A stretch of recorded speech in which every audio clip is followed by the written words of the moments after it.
Esoteric Nazism is a term that refers to a relatively obscure and controversial aspect of the broader fascist movement, characterized by the integration of occult and mystical beliefs into the fascist ideology. After the Second World War, esoteric interpretations of the Third Reich were adapted into new religious movements of white nationalism and neo-Nazism. Theories suggest that high-ranking Nazis believed in the use of Kabbalah magic. They included beliefs in finding a mythical Hyperborea. While fascism itself is generally associated with authoritarianism, nationalism, and totalitarianism, esoteric fascism adds a layer of mysticism, occultism, and alternative spirituality. Hello everyone, welcome back to Grimoire of Myths. Today we will talk about esoteric Nazism and the mysteries behind this obscure ideology. Now, let's get started.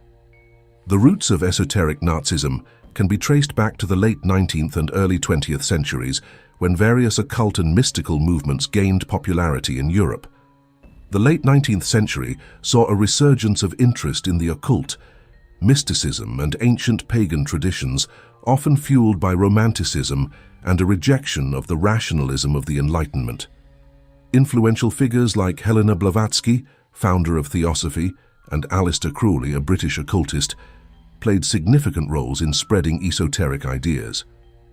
These movements laid the groundwork for the emergence of esoteric beliefs within Nazi Germany. In the book Black Sun, Nicholas Goodrick Clarke reports how Carl Gustav Jung described Hitler as possessed by the archetype of the collective Aryan unconscious and could not help obeying the commands of an inner voice.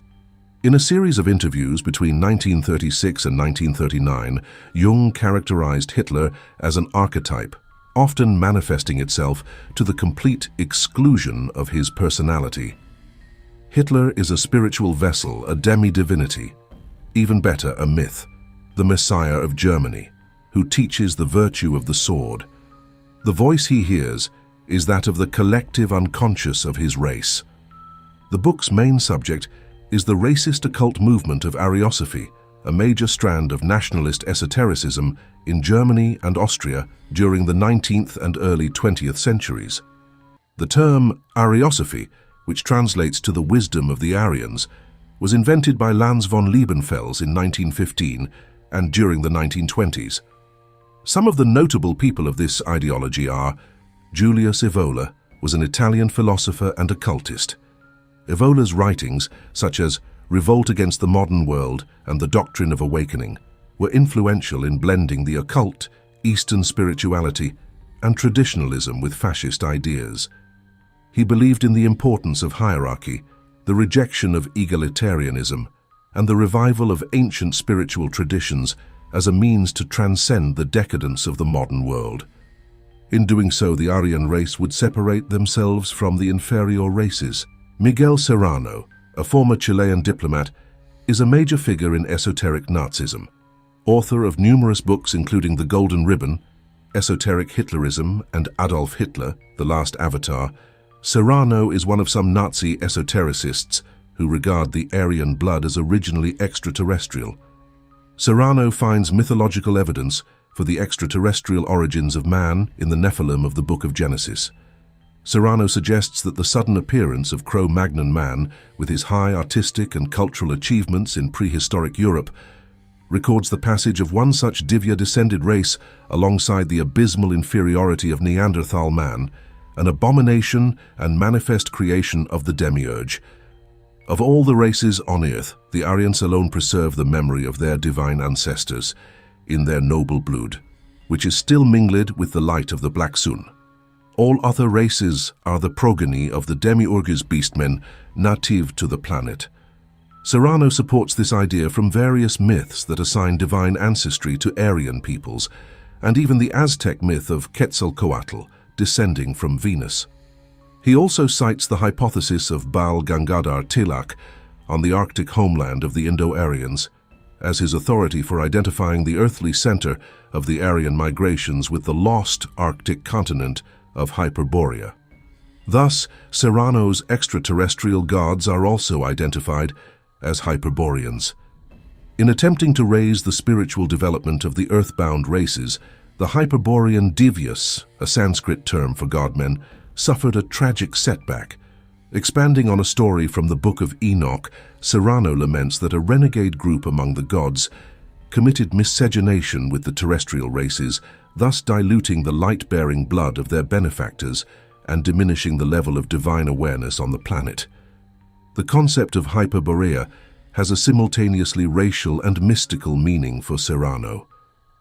He believes that Hitler was in Shambhala, an underground center in Antarctica, formerly at the North Pole and Tibet, where he was in contact with the Hyperborean gods, and whence he would someday emerge with a fleet of UFOs to lead the forces of light, the Hyperboreans, sometimes associated with Vril, over the forces of darkness, inevitably including, for Serrano, those of the Abrahamic religions who worship the Abrahamic God, in a last battle, and thus inaugurating a Fourth Reich.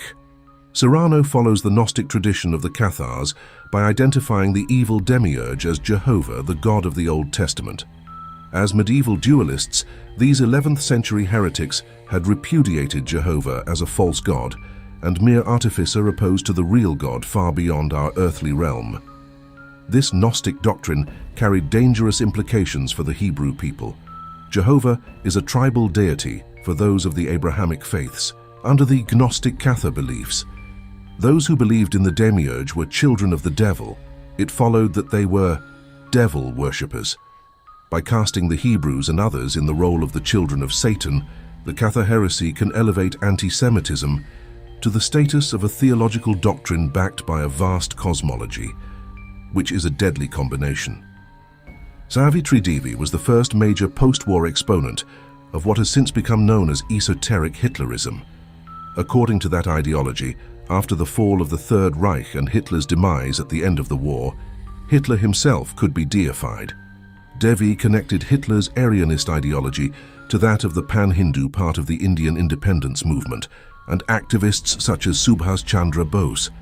For her, the swastika was an especially important symbol, as she felt it symbolized the Aryan unity of Hindus and Germans.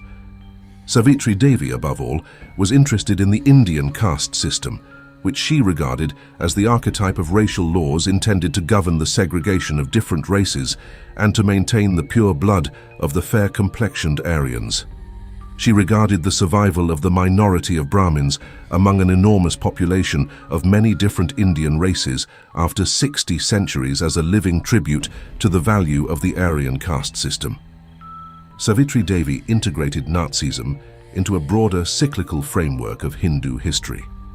She considered Hitler to be the 9th avatar of Vishnu and called him the godlike individual of our times, the man against time, the greatest European of all times. Having an ideal vision of returning his Aryan people to an earlier, more perfect time, and also having the practicality to fight the destructive forces in time. She saw his defeat and the forestalling of his vision from coming to fruition as a result of him being too magnanimous, too trusting, too good. The key characteristics of esoteric Nazism are occultism and mysticism. Esoteric fascism incorporates a wide range of occult practices, including astrology, alchemy, and hermeticism. These mystical beliefs are often intertwined with fascist principles, creating a spiritual foundation for authoritarianism. Traditionalism. Esoteric fascists are drawn to traditionalist ideologies that reject modernity and advocate for the return to ancient wisdom and spiritual traditions. They believe that the decline of traditional values and spirituality has led to the decay of society. Symbolism and rituals. Symbols and rituals play a significant role in esoteric fascism. Fascist movements with esoteric elements often employ symbols like swastikas, runes, and other occult icons to invoke power and convey hidden meanings. Racial and nationalist identity. Esoteric fascism frequently incorporates racial and nationalist themes into its belief system. These ideologies promote the idea of a superior race or nation with a unique spiritual destiny. Anti-Semitism. Some strands of esoteric fascism are marked by virulent anti-Semitism, drawing upon conspiracy theories and pseudoscientific claims to vilify Jewish people as an enemy of their spiritual vision. Esoteric fascism is controversial and often condemned for several reasons. Manipulation of spirituality. Critics argue that esoteric fascism exploits spiritual and mystical beliefs for political gain, distorting and corrupting genuine spiritual practices for ideological purposes. Promotion of extremism. The integration of occultism into fascism can result in extremist ideologies, fostering intolerance and hatred under the guise of spirituality. Historical associations.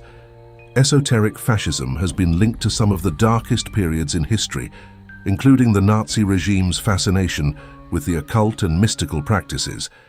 This association further tarnishes its reputation. Subversion of traditional beliefs. The use of traditional symbols and rituals for political purposes can undermine the genuine spiritual and cultural traditions they represent. Esoteric Nazism is a complex and contentious ideology that melds the mystical with the authoritarian. Its origins lie in the interwar period of the 20th century, when fascism was on the rise and occultism was in vogue. While it remains a fringe movement within the broader spectrum of fascism, it highlights the malleability of ideology and its capacity to absorb and distort diverse belief systems. Understanding esoteric Nazism is essential not only to comprehend its historical significance, but also to recognize and counter the potential for the manipulation of spirituality for extremist political ends in contemporary contexts. And that's it for today. If you enjoyed the video, don't forget to leave a like and leave your feedback in the comments section. Until next time, farewell.